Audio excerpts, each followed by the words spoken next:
Healthcare workers at St. Joe's cheered on Natalia Warwick as she was on her way to meet her 1-week-old baby for the first time ever.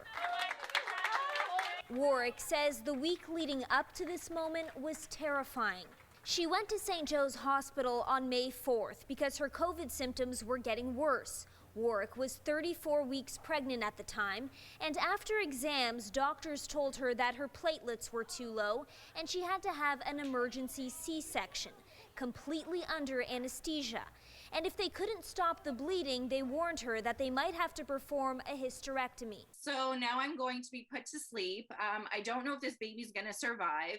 I don't know how I'm going to do, where I'm going to end up. And then now I could wake up and never be able to have kids again. During and after the C-section, Warwick was on a ventilator and was transferred to the ICU to recover.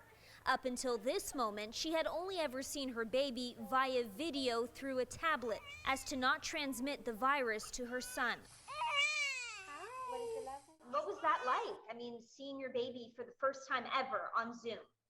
Honestly, it's really difficult to describe that moment because it's heartbreaking that you can't hold your baby and have that skin to skin contact. And then the big moment.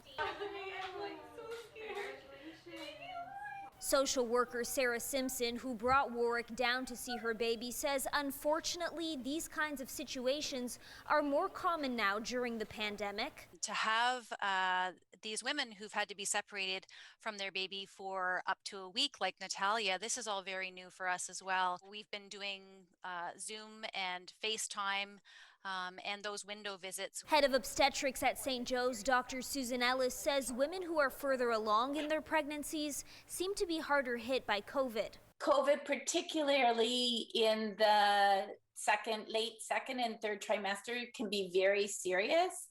It can obviously lead to the intubation and the ventilation and the ICU stays. Warwick says she was hesitant to receive the COVID vaccine while pregnant, but looking back, she thinks she should have. I would never want anyone else to experience that. In the end, everyone is healthy. Baby boy Praise DaCosta was born weighing 4.5 pounds and is now at home with his family, making up for all the lost cuddles. Kelly Botello, CHCH News.